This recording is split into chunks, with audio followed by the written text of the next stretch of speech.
ശരി, ഞാൻ ചോദിക്കുന്ന ഒരു കാര്യം, സർക്കാരിനെ സംബന്ധിച്ച് രണ്ട് കാര്യങ്ങൾ അതിനകത്തുണ്ട്. ഒന്ന്, ഇത്ര വലിയ ഭരണ നേട്ടം, ക്ഷേമ പ്രവർത്തനങ്ങളുടെ നേട്ടം, വികസനങ്ങളുടെ നേട്ടമൊക്കെ കയ്യിലുള്ളപ്പോഴും ഏറ്റവും അവസാനത്തെ തദ്ദേശ തെരഞ്ഞെടുപ്പ് നോക്കൂ, ആളുകളെയും ഹൈപ്പർ ലോക്കൽ തലത്തിൽ ആളുകളെ അനുഭവവേദ്യമാകുന്ന ഭരണ നേട്ടങ്ങളുണ്ട് എന്ന് അവകാശപ്പെടുമ്പോഴും അതിൻ്റെ ഒരു ഇലക്ട്രൽ വിക്ടറി നിങ്ങൾക്ക് ഈ തദ്ദേശ തെരഞ്ഞെടുപ്പിൽ എടുക്കാൻ കഴിഞ്ഞിട്ടില്ല. രണ്ട് കാര്യങ്ങളുണ്ട്. ഒന്ന്, മികച്ച സർക്കാരിന് മികച്ച അംഗീകാരം കിട്ടണം. രണ്ടാമത്തേത്, തദ്ദേശ തെരഞ്ഞെടുപ്പുകൾ എല്ലായ്പ്പോഴും ഇടതുപക്ഷത്തിന് ഒരു മേൽക്കൈ തരുന്ന പാരമ്പര്യമാണ് സമീപകാല ചരിത്രത്തിലുള്ളത്.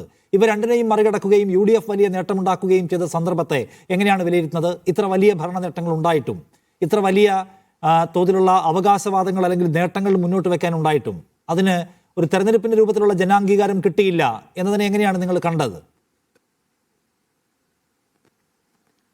ഒന്നാമത്തെ കാര്യം, UDF വലിയ നേട്ടമുണ്ടാക്കി എന്നത് നിങ്ങൾ സൃഷ്ടിക്കുന്ന പ്രതീതിയാണ്. UDFന് തന്നെ വലിയ നേട്ടമുണ്ടായി എന്ന് അവർ തിരിച്ചറിയുന്നില്ല. അതുകൊണ്ടാണല്ലോ വയനാട് ക്യാമ്പിൽ കനകോലുവിന്റെ റിപ്പോർട്ടിൽ പറഞ്ഞത് സർക്കാരിനെതിരായ ഭരണവിരുദ്ധ വികാരം പ്രതിഫലിച്ചില്ല തദ്ദേശ തെരഞ്ഞെടുപ്പിൽ എന്നത്. പല കാരണങ്ങളുണ്ട്. നല്ലൊരു പങ്ക് കാരണങ്ങൾ പ്രാദേശികമാണ്. പ്രാദേശികമായിട്ടുള്ള ഘടകങ്ങൾ, കാരണങ്ങളുണ്ട്. മറ്റൊരു കാര്യം, ഒരു കാര്യത്തിൽ ശരിയാണ്, ഞങ്ങൾ കൈവരിച്ചിട്ടുള്ള ഈ ഗവൺമെന്റിന്റെ നേട്ടങ്ങൾ പൂർണ്ണമായിട്ടും ജനങ്ങളിലേക്ക് എത്തിക്കുന്നതിൽ തടസ്സമായിട്ടുള്ള ഒരു വിപുലമായ പ്രചരണ സംവിധാനം ഇടതുപക്ഷത്തിനും ഗവൺമെന്റിനുമെതിരായി കേരളത്തിൽ പ്രവർത്തിക്കുകയാണ്. എല്ലാ കാലത്തുമുണ്ട്. കഴിഞ്ഞ 10 കൊല്ലം അത് തീവ്രമായി പ്രവർത്തിച്ചു കൊണ്ടിരിക്കുന്നു. കഴിഞ്ഞ 5 കൊല്ലം രണ്ടാം ഊഴം ഇടതുപക്ഷത്തിന് കിട്ടിയതോടുകൂടി മൂന്നാം ഊഴത്തെക്കുറിച്ചുള്ള ഭീതിയിൽ കേരളത്തിലെ മാധ്യമങ്ങൾ ഒന്നടങ്കം ഇടതുപക്ഷത്തിനെതിരെ ഒരു തരത്തിലുള്ള മര്യാദയുമില്ലാത്ത, ഒരു തരത്തിലുള്ള നേരും നിറയുമില്ലാത്ത ഒരു യുദ്ധമുന്നണി സൃഷ്ടിച്ചിരിക്കുകയാണ്. അതിനെയൊക്കെ നേരിട്ടിട്ട് ഞങ്ങൾ ഇങ്ങനെയെങ്കിലും ഇവിടെ നിലനിൽക്കുന്നുണ്ടല്ലോ എന്നതിലാണ് എനിക്ക് അത്ഭുതം. യഥാർത്ഥത്തിൽ അത് അത്ഭുതകരമായിട്ടുള്ളൊരു കാര്യമാണ്.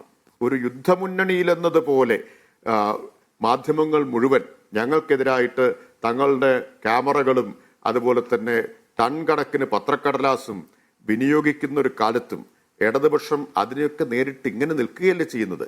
ഇപ്പൊ നോക്കൂ, ഓരോ ദിവസവും പത്രങ്ങൾ കേരളത്തിൽ ഇറങ്ങുന്നത് ലക്ഷക്കണക്കിന് കോപ്പി UDF ലഘുലേഖകളായിട്ട് വീട്ടിലെത്തുകയാണ്. ഇല്ലാത്ത വാർത്തകൾ, അസത്യങ്ങൾ, അർദ്ധസത്യങ്ങൾ, വിഷം പുരട്ടിയ വാക്കുകളിൽ നിറച്ചുകൊണ്ട് എല്ലാ ദിവസവും വരികയാണ്.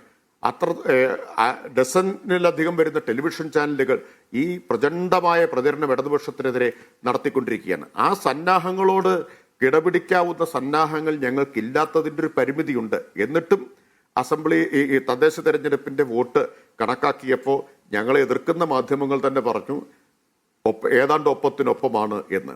ആദ്യം നിങ്ങളൊരു പ്രതീതി സൃഷ്ടിക്കാൻ ശ്രമിച്ചെങ്കിലും കണക്കുകൾ വന്നപ്പോൾ, ജില്ലാ പഞ്ചായത്ത് അടിസ്ഥാനത്തിലുള്ള വോട്ടിന്റെ കണക്ക് വന്നപ്പോൾ 64 സീറ്റ് എന്നുള്ളത് പറഞ്ഞാൽ കേരളത്തിന്റെ സാഹചര്യത്തിൽ ഒപ്പത്തിനൊപ്പമാണല്ലോ.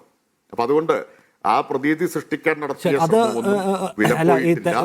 വോട്ട് ഷെയറിലെ കണക്കുകളുടെ കാര്യം പറയുമ്പോഴും നമ്പർ ഉണ്ടാക്കുക എന്നത് ഏത് തെരഞ്ഞെടുപ്പിലും പ്രധാനമാണ്. ബീഹാറിലേക്ക് പോയാൽ പോലും അങ്ങനെ നോക്കിയാൽ RJD വലിയ ക്ഷീണം അനുഭവിച്ചില്ല. പക്ഷെ നമ്പർ അവരുടെ കയ്യിലില്ല എന്നാണ് പ്രധാന സംഗതി. ഞാൻ ചോദിക്കുന്ന ഒരു കാര്യം, താങ്കൾ പറയുന്നു, മിനിസ്റ്റർ പറയുന്ന ഒരു കാര്യമുണ്ട്.